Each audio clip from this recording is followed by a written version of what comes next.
शंकर भगवान, जिन्हें महादेव के नाम से भी जाना जाता है, उनके गणों में एक हैं भृंगी।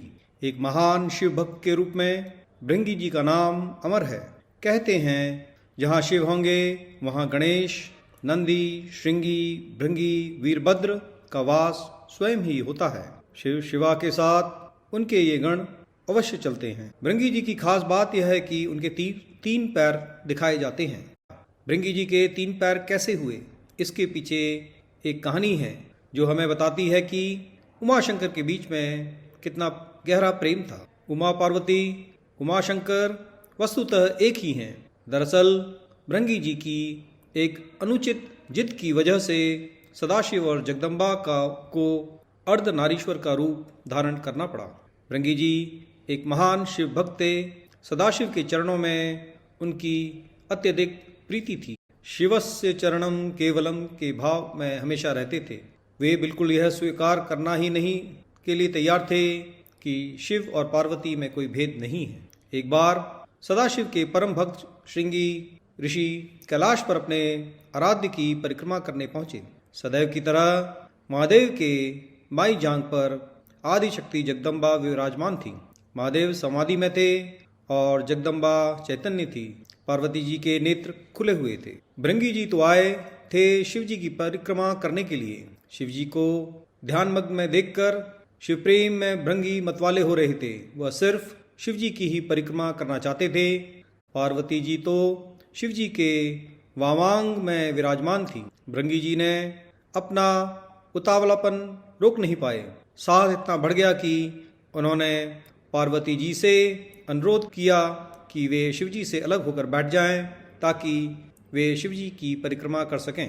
पार्वती जी समझ गईं कि यह तो तपस्वी है, लेकिन इन्हें कोई ज्ञान नहीं है, अभी इनका ज्ञान अधूरा है।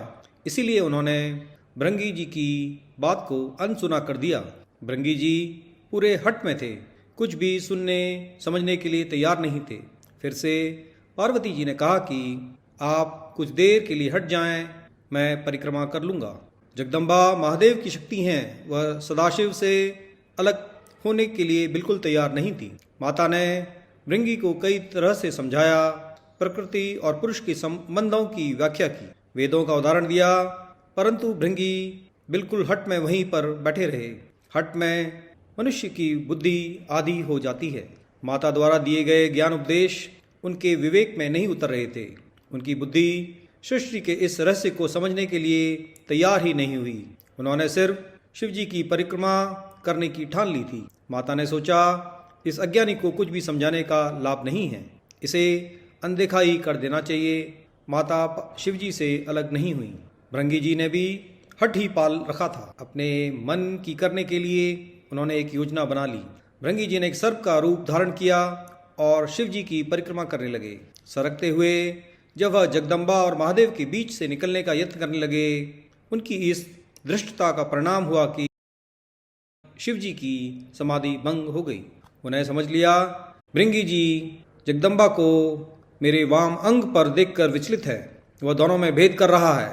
इसे सांकेतिक रूप से समझाने के लिए शिव जी ने तत्काल अर्धनारीश्वर का रूप धारण कर लिया। जगदम्बा अब उन्हीं में विलीन हो गईं। शिवजी दाहिने भाग से पुरुष और बाएं भाग से स्त्री रूप दिखने लगे। अब तो भृंगी जी को कुछ समझ नहीं आया। उनकी योजना पर पानी फिरने लगा। हटी और हट तो भगवान से भी ऊपर हो जाता है। भृंगी जी ने इतने पर भी हिम्मत नहीं आ रही।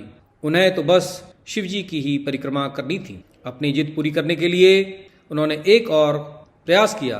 अब भृंगी जी ने चूहे का रूप धारण कर लिया। चूहे के रूप में प्रभु के अर्धनारीश्वर रूप को कुतर कर एक दूसरे से अलग करने की कोशिश में जुट गए। तुम सृष्टि के आदि नियमों का उल्लंघन कर रहे हो। उन्होंने भृंगी जी को श्राप दिया, हे भृंगी, यदि तुम मात्र शक्ति का सम्मान करने में अपनी हट समझते हो तो अभी इसी समय तुम्हारे शरीर से जो माता का अंश है वह अलग हो जाएगा। शरीर विज्ञान की तंत्रोक्त व्याख्या के मुताबिक इंसान के शरीर में हड्डियां और पेशियां पिता से मिलती हैं, जबकि रक्त और मांस माता के अंश से प्राप्त होता है। फिर क्या था, भृंगी की तो दुर्गति हो गई। उनके शरीर से तत्काल रक्त और मांस अलग हो गया। शरीर में केवल हड्डियां ही बची रह गईं। मृत्यु तो हो नहीं सकती थी, क्योंकि वो अविमुक्त कैलाश के क्षेत्र में थे। वो स्वयं सदाशिव और महामाया उनके सामने थे। उनके प्राण हरने के लिए यमदूत वहां पहुंचने का साहस नहीं कर सकते थे। असह्य पीड़ा से भृंगी बेचैन होने लगे। ये श्राप भी आदि शक्ति जगदम्बा ने दिया था। उन्हें यह श्राप भृंगी की भेद बुद्धि को सही रास्ते पर लाने के लिए दिया था।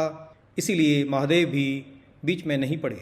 इस श्राप का लाभ यह हुआ कि भृंगी असहनीय पीड़ा में पड़कर समझ गए कि पितृशक्ति किसी भी सूरत में मातृ शक्ति से परे नहीं है। माता और पिता मिलकर ही इस शरीर का निर्माण करते हैं, इसीलिए दोनों ही पूज्य हैं। इसके बाद भृंगी ऋषि ने असह्य पीड़ा से तड़पते हुए जगदम्बा की अभ्यर्थना की। माता तो माता होती है। उन्होंने तुरंत उन पर कृपा की और पीड़ा समाप्त कर दी। माता ने अपना श्राप वापस लेने का उपक्रम शुरू किया, लेकिन धन्य थे भृंगी ऋषि भी।